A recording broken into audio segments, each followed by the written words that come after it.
Maithili express की शानदार प्रस्तुति। बनल बा शराबी जानम तहरे हो प्यार में, प्यार में।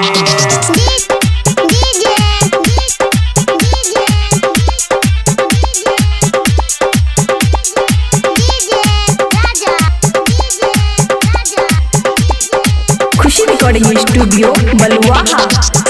बनल बा शराबी जानम तहरे हो प्यार में, बनल बा शराबी जानम तहरे हो प्यार में। साथी छोड़ चली गईलो पिया बा के साथ हो, बनल बा शराबी जानम तहरे हो प्यार में, बनल बा शराबी जानम तहरे हो प्यार में।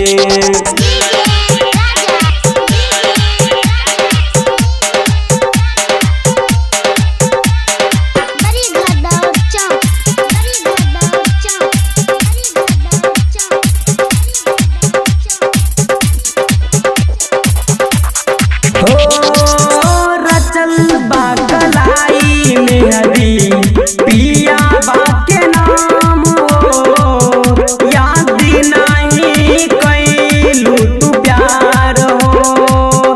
बचपन बीतल रानी खेली कूदी साथ हो, याद नहीं कैलू तू प्यार हो।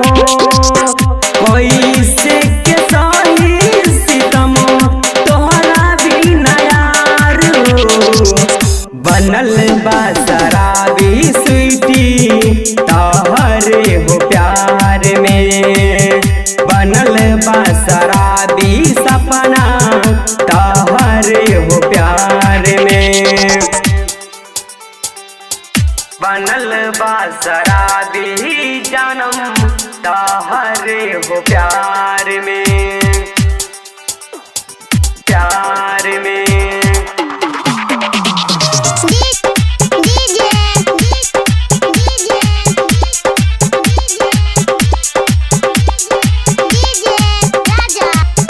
खुशी रिकॉर्डिंग स्टूडियो बलुआहा। हो केकरा से कही सीतम कहलो न जाई, प्यारी बाली होई उहो बात हो। जात बारू जाए जानम रहिहा खुशहाल हो, देती बानी दुआ तोरा आज हो। जुग जुग जिहा जनम रहिहा खुशहाल हो, बनल बा शराबी जानम तहरे हो प्यार में, बनल बा शराबी जानम तहरे हो प्यार में।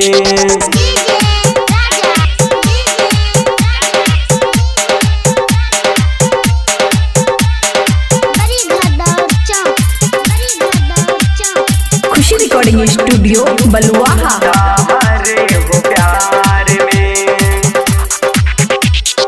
हो राइटर चंदन कहे मानला तू बात हो, गम में तो जियलो न जाए। नीति धीरज सिंधु सुनीले विकास हो, केकरा से कई जुदाई। साथी छोड़ चली गईलू स्वीटी मंटू राज के, बनल बा शराबी